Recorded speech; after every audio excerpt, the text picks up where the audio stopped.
Imagine for a minute you're driving through busy downtown Chicago. You're probably checking that GPS pretty frequently. Surprisingly, it doesn't have to be 2 weeks. Most people are shocked by this.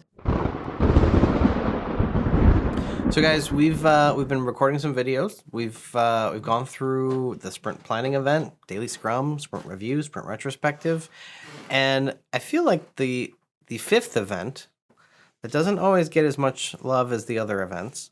The container event for all of them, the biggest event in Scrum, is the sprint itself. And I think a lot of people forget that that is one of the five Scrum events, and it gets kind of shortchanged when it comes to practical tips and things like that. So when it comes to the sprint, what practical tips do you have for our students, for people watching this video? What things should they keep in mind when it comes to the sprint itself? The sprint is a container of time, and that's it. It's just a container of time. It's like a work week. You don't add extra days to a work week. We don't typically subtract extra days from a work week. Work weeks are Monday through Friday, and you might have off on Monday, you might have off on Friday, but the work week is still Monday through Friday for most people. And so why is that important? Because much like in finance, when you're talking about companies issuing earnings reports every quarter, those quarters are fixed in time. People use those periods of time to evaluate a company across years. Like, hey, how did Microsoft do Q1 of last year versus Q1 of this year? If we're adjusting those time frames, those metrics become a little weird.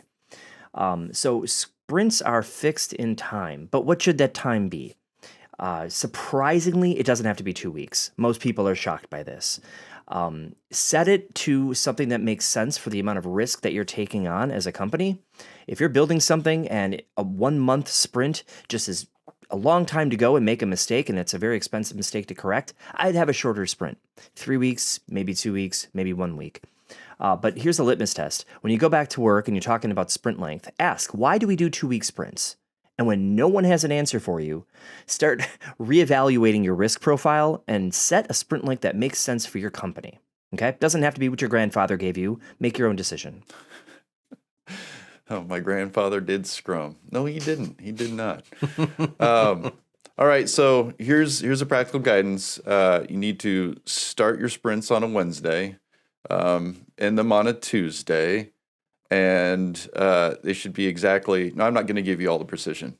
When you start, when you stop, your sprints needs to be kind of up to your organizational timing. And here's what I mean by that. If you get to the end of a sprint and nobody can come to your sprint review, stakeholder-wise, you probably have a problem. Their calendars are full. They've not prioritized that time slot, whatever the case might be. Let's not assume that you're software. Let's assume you're anything. When you are finishing up a sprint, we need a sprint review with stakeholders. So take that into account and then adjust when your sprint review is, namely the end of your sprint, accordingly in terms of your days of the week. Here's another guidance. We talk about the sprint as being a risk box, take your risk into tolerance. And some people say, well, how do I know what the risk is? Here's one. If you get interrupted during a sprint with unplanned work, too much risk. Shorten your sprint. And you're like, we can't do anything in less than 2 weeks. Yes, you can. Try it. If you reduce your time box to 1 week, less interruptions, less risk. Here's another litmus test. If people keep coming up to you saying, hey, Jason, what's the status? How are we doing? Too much risk. Shorten the time box. 1 week, maybe less. Figure it out until people stop asking the status question and getting interrupted with so much unplanned work. So I don't know. Those are a few little nuggets I think about. Yeah, you guys really hit on the high points that I usually talk about, which is risk. So rather than try to come up with a different practical tip, let me just take that thread and we'll run with it a little bit. Here's the analogy that I usually use in class. Imagine for a minute you're driving through busy downtown Chicago, and maybe you're not super familiar with it. There's a lot of exits, there's a lot of expressways, there's a lot of traffic happening. If you're like me, you're using a GPS, and you're probably checking that GPS pretty frequently, because I want to know is my exit coming up? Are there traffic jams, things that I should be avoiding, things like that.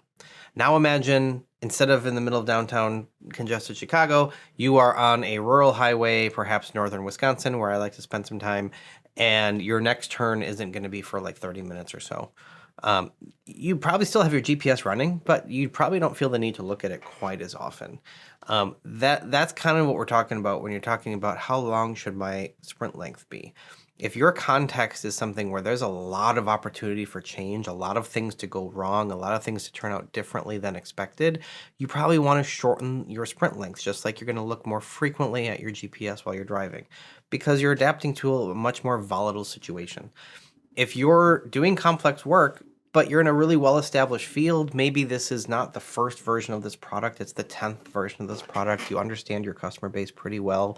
There's still some complexity here, but the risk is less than perhaps when this product first came out.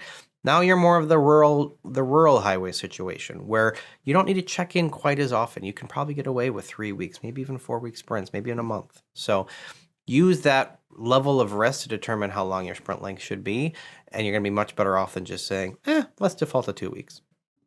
Did you know we teach professional Scrum courses? If not, check the links in the description for information about how you can join one of our professional Scrum courses and hang out with us. All right, you know the drill. This is YouTube after all, so this is where I ask you to click the thumbs up, click the subscribe button, hit the bell, or whatever else YouTube's come up with these days for you to get our videos delivered to you. Or even better, in our description below, there's a link where you can get these videos delivered straight to your inbox.